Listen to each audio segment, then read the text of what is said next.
first high school job in Texas was volunteering for Coach Quigley at Nice. Newman Forest, and he Yep. introduced me to Tommy, most likely, It and all it all revolves around Coach Thomas. He just makes it all happen for everybody. He has quite a tree Yeah. of Yeah. coaching influence. So let's talk a little bit about PGC now. Yep. When I had you on the panel, you had talked about um, skill work and the high school game, outside skill work, select ball. So obviously, as a PGC person, you're working outside of your school year, or yeah, your school season. Always been a fan of point guard college, and I was real close myself to pursuing that certification myself. Mm. So what do you feel that PGC, your training there, and it's not a plug for PGC, Right. you're training with them, what's that bring to your program? I believe you work with them every summer running camps, correct?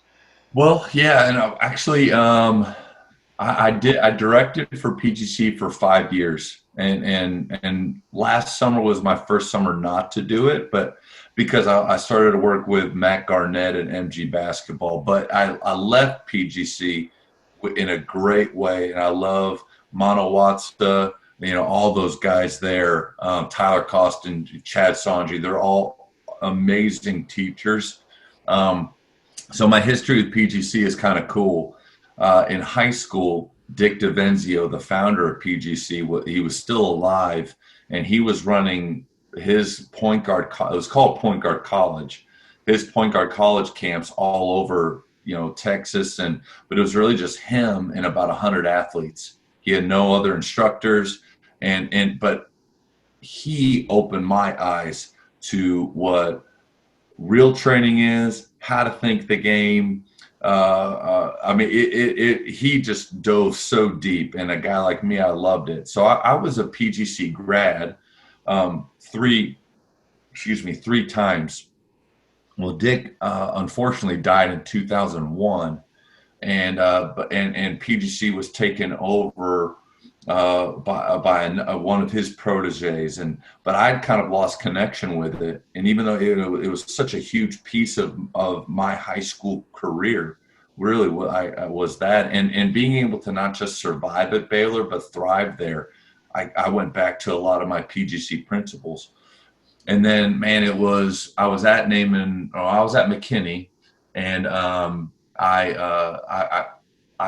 got an email from somebody at PGC saying, "Hey, we'd love to have you come out." And all this, so I just wrote back to them and said, "Hey, I'm a former grad. I don't know if I'm so glad to see that you guys are still doing stuff."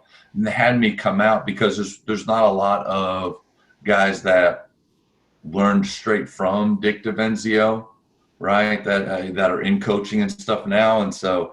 But then, and I just fell in love with it. What PGC really helped me to do as a coach was how to teach, because it's amazing how, I mean, you can be a teacher and you can be a coach and not really know how to do it efficiently. And so for 5 years, it was like I was training really to become I'm not a master teacher, but training to become one. And the way that you run a practice, and then what PGC really isn't. They're diving into the skill world more now, but it really helps on how to lead and how to think the game. And I would still tell any player, if you're serious about playing college basketball or you want to be the best player and impact player in your team, you need to go to a session. And that helped me in a huge way. And actually, our culture at Faith it's shape. It's the PGC acronym. Bill. Okay. Um, is it DaVincio? Benzio. Yeah. Was it The Small Things? Was that his book? He has We have four or several five books. books out there. So stuff great stuff. All players should know. That's amazing. Think Like a Champion is really cool because it's like a daily devotional for players. Each chapter is about 1 or 2 pages long. Yeah, think the game. I mean, he just has so many great things, and really just saw the game in such a unique way. It, I know I read stuff one Mhm. of probably my first year as a head coach, and I might have even made that the reading for my team that year. Every uh, player should read it. Yep. it seems Yep. like we did read that book. Um, so I know Point Guard College. A lot of their framework is self-reflection. Mm. Know I believe they spend a lot of time at their camp watching videos of themselves breaking things down like that. So that's where I'm going to get into vulnerability a little bit. I know so many coaches put this shield up, and I'm Coach Oldham, I'm Coach Sayman, I'm Coach so and so, and I guess we get stoic. Yeah. um, and I felt it as I got older, I think. But how do you leave yourself vulnerable? Because I think that's important, obviously, in relationships, and relationships are so important in our teams and programs. So, how do you leave yourself vulnerable so that they see Matt Sayman and not always Coach Sayman? Yeah, I do think I do think that's a struggle for coaches. Like I had a group of seniors about 3 or 4 years ago that told one of my assistant coaches that they thought I was a robot. And what they meant by that is like I am my goal at Faith is to be positive and excited every single day. Like there, one of my favorite quotes is like, "There's 3 people that can't have a bad day. It's your hardest worker, your best player, and the head coach. Like you can't have a bad day." And so that's my goal out there. Like, anytime somebody asks me how's my day going, I tell them I'm living the dream, and they think I'm maybe being sarcastic, but not really. Like it's pretty cool what we get to do every day. And but I do think um, I try to be vulnerable by letting them know about what's going. Like I talk about my wife a lot. My wife is a huge part of my story, so I like to talk about her. I like to talk to them about the struggles that I'm having daily. You know, uh, so even though I do want to be positive and upbeat, I don't. I do acknowledge when tough things are happening, and we use. It's really great to use life experiences or things that well, I can remember a day where I was driving to school and I was about a mile and a half away. I changed lanes without using my signal, just went like this, and I got pulled over. And I told the guys, I was like, "What do you think my natural reaction was?" They're like, "Man, you're probably mad." I was like, super frustrated, but you better believe I was respectful to that cop, and because of that, I didn't get a ticket. And I kind of just let that bleed over into basketball. Like, guys, if you get called for a foul that you don't feel like you committed, what are the 2 choices you have, and what's smarter to do? And I think if we can draw on our own life experiences more, and then you mentioned social media a little bit. Like social media really does, it can be a great thing. I can see how the negative sides to it. I feel for players that are maybe wanting to play in college now. Like I didn't really hear or know what was happening with other players, so I could only focus on me or my teammates at the colony. Well, now with rankings and everything, like you know who's getting offers, you know everything going on, and so like if you can really let that crowd your mind. But I think social media is a way where we can really celebrate people, and I can let my players kind of see, like my family and I, this, since we have so much time at home, we're doing a Marvel's movie marathon.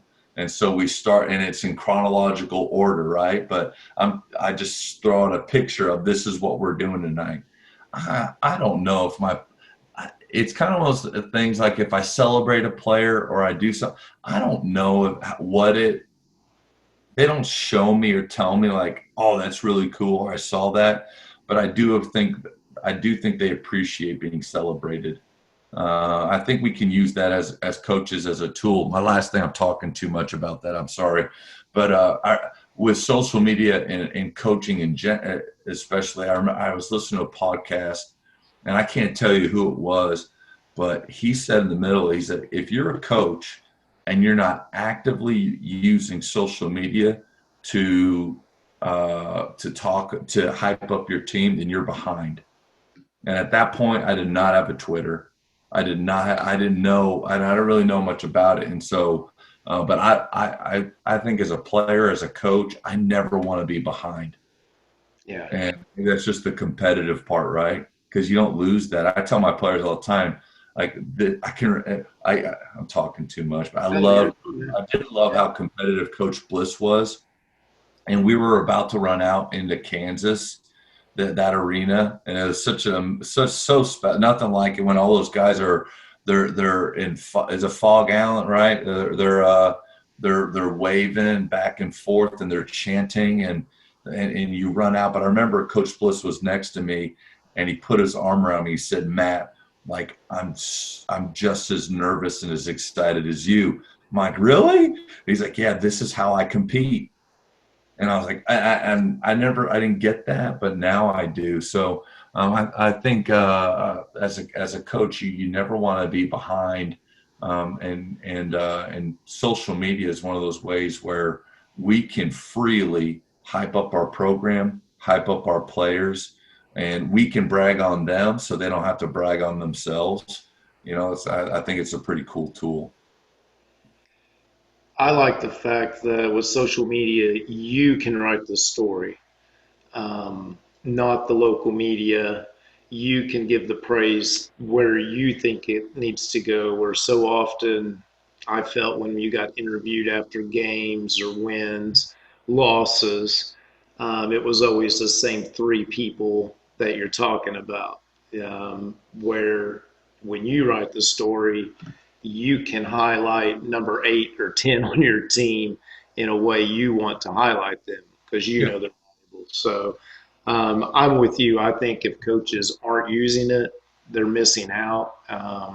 It's taken off a little bit more since I got out of coaching, but even then, I was watching a video somebody posted of the interview after a semifinal. So, it's Yeah.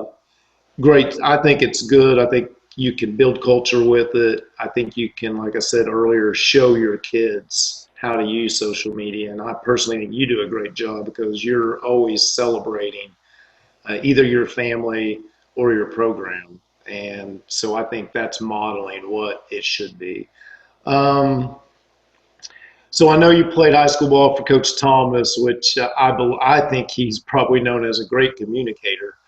I think you'd probably agree with that. You know, one of the quotes I have heard that he said was, "What? You can't stay and shoot after school? What? The wifey going to get mad at you?" Did you ever hear that one? Yeah, yeah. His, I think one I've never been able to.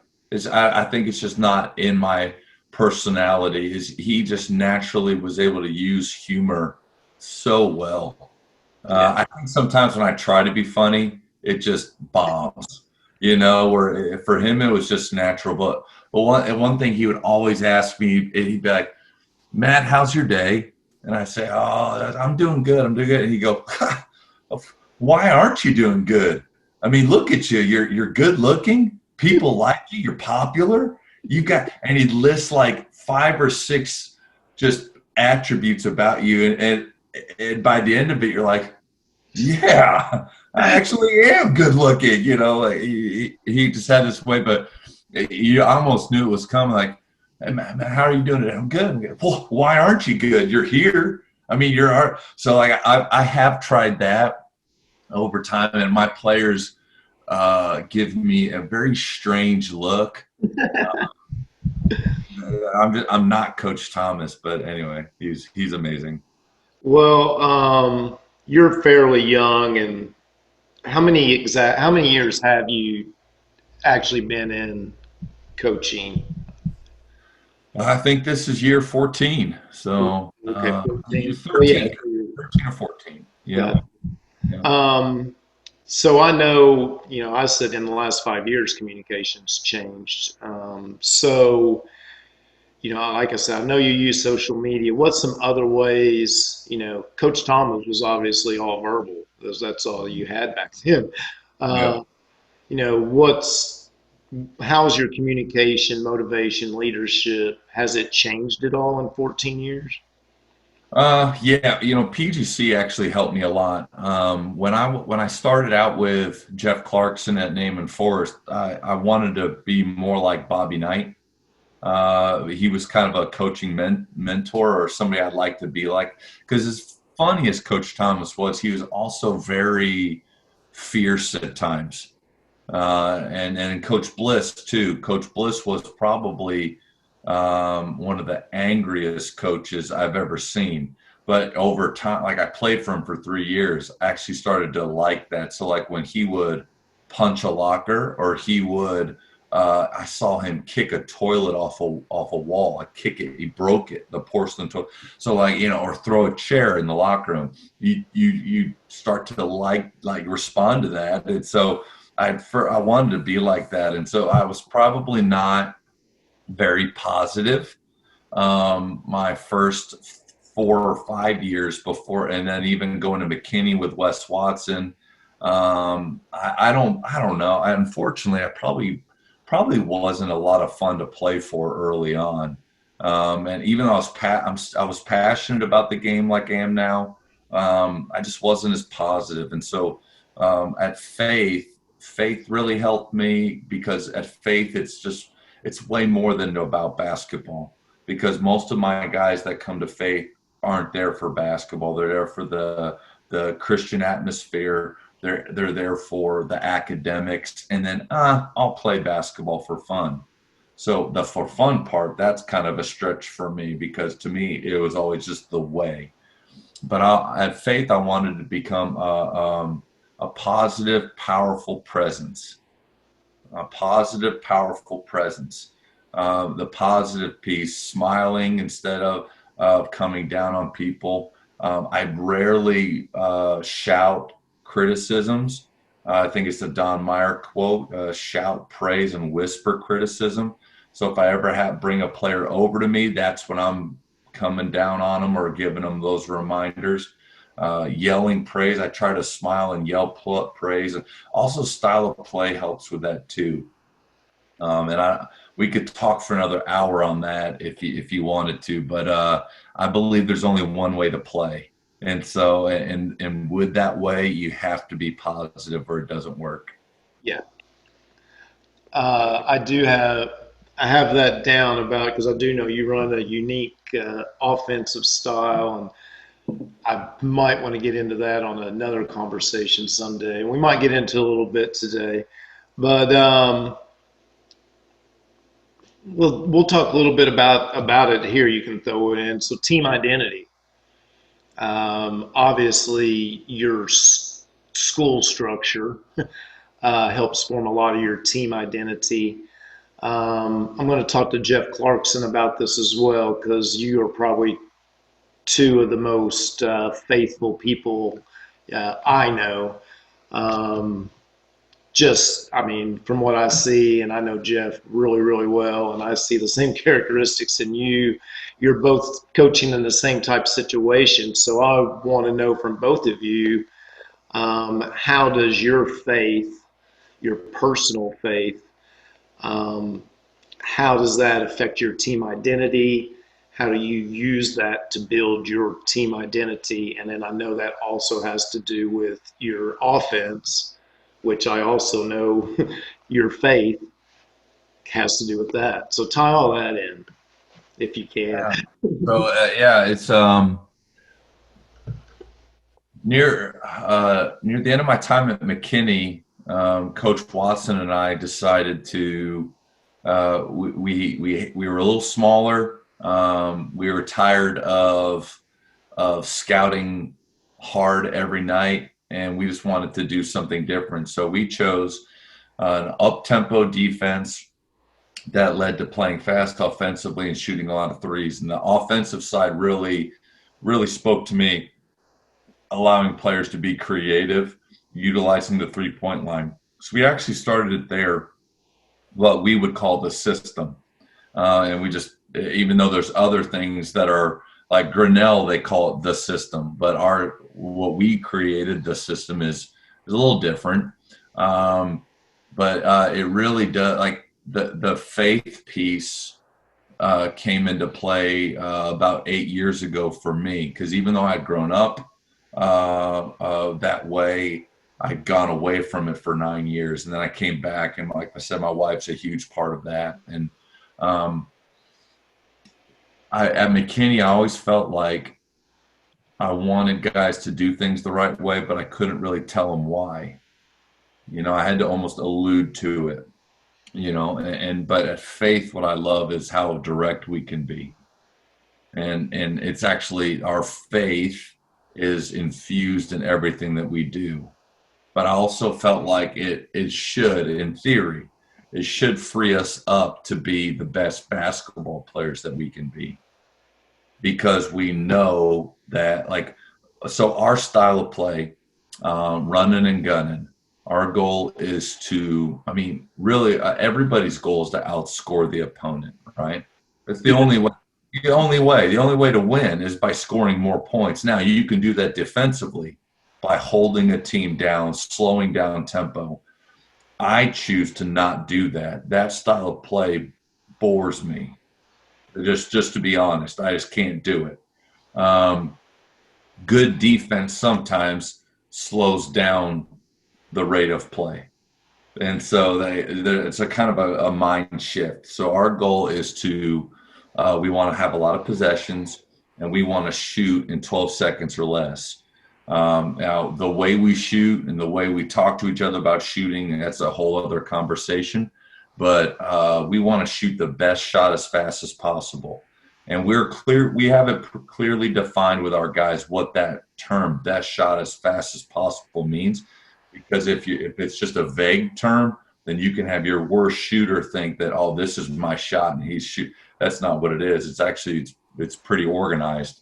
But with that, you have to actually, and kind of what I have to do every day is give up control. The moment that I take control of my life, I lose control. And so I have to give my control to him every single day. With coaching this way, you have to do it too, because actually once the play starts, besides subbing, I'm kind of out of control of the game. But what I've seen from that over the last 7 years is freedom. My players have freedom on the floor within a set of rules and guidelines, and it allows for them to flourish. And I just can't. If I was to try to manipulate or tighten the reins on things, it would really change the way we play. So when I say there's only one way to play in my mind, I think I've seen it, and it's just a lot of fun. Yeah. So obviously, as a head coach, you have a ton of roles, and a smaller situation you're in, you probably even have more than some other coaches. Um, First, I want to ask, what role as a coach do you feel is the most important? I got a feeling I know what you're going to say. And then secondly, I would like for you to tell us how you find that balance between maintaining the discipline that's needed in a program and organization, along with the coaching and the teaching that's needed, and then the connections of being that comforter, that faith leader that you are, and ultimately our kids think that we're their friend. And they have to feel that way, even though they know that we're not. So first, what's your most important role out of all the things that a head coach is responsible for? And then secondly, how do you find that balance between all of those different roles? I think today players don't feel like people really have their back. And I mean, even sometimes with their parents, that so what I hope and what I would love for my players to feel from me, or what role I play, is I'm constant and I'm always in their corner. Right? I want them to have that accountability from me, that they know they can come to me. Now, sometimes they don't, because they feel like they're going to let me down, and then when they finally do get around to talking with me, then I kind of let them know how silly that feeling was. That no matter what, I'm with you, and I've got your back. I think that's a really important role. Because we have players that come in and out for different reasons. And sometimes when a player leaves and it's hard, you still want them to know that they can count on you. And so that accountability piece is really huge. What was the second thing? So then, so how do you how do you find that balance between all those different roles? Because obviously we have to be disciplinarians, which no one likes. Yeah, Uh, some people don't like coaching. Obviously, we try to attract kids and into our program that do want to be coached. yeah, And then like I said, you have to make these connections. You have to be a comforter sometimes. You personally have to be a faith leader. I never had to be a faith leader because I just couldn't. right. Um, and then, that friend. How do you balance all of Yeah, those things without putting that shield up that we talked about earlier, I guess? I think frustration from players comes when expectations aren't clear.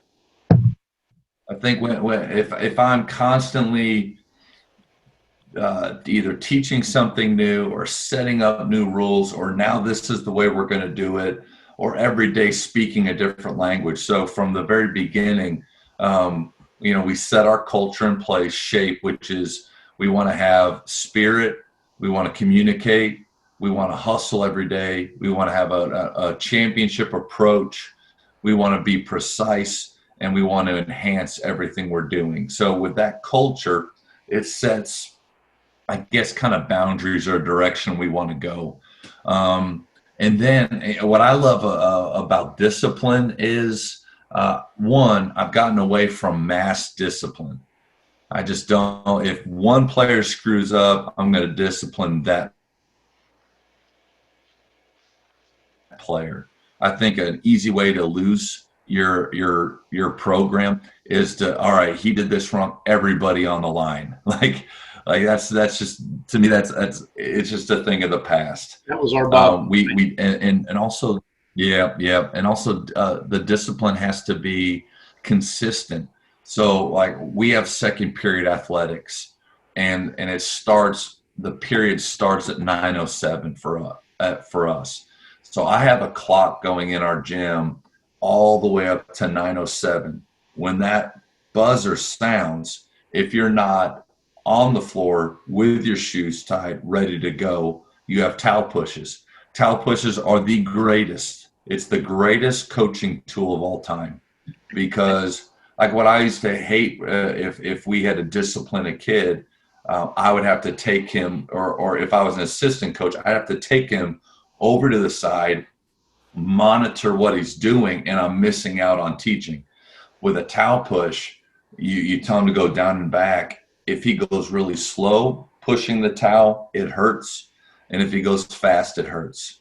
So there's no getting away. You don't have to monitor it. So like they know that there's a towel push. And what I always tell them is you do the consequence and then we're done. It's over in my mind. I'm not going to hold it against you the rest of practice. I'm not going to bring it up. You and me are good. And when you take the like I think so many times with consequences or discipline, we bring so much emotion into it. You know, like I'm so mad. Like, why don't you care more? It's about being on time and doing the right thing. And that emotion, it carries over into other things. And with our consequences, you get it done and we're good. And I think that ties a little bit over into our faith as well. You know, the price has been paid. We don't have to dwell on it. We don't have to live in shame and fear, and we can kind of model that a little bit with our consequences as well. But you know, a lot of people would think with a free flowing system that it's just chaos. Well, we actually call it controlled chaos. Like we know when people watch the game going on and it looks insane, we actually know what we're doing and what we're looking for. Our last 2 years at North, when we were running the run and jump pretty much the whole game and rotating 4 or 5 people in every 4 or 5 minutes, our saying was, what's normal for the spider is chaos for the fly.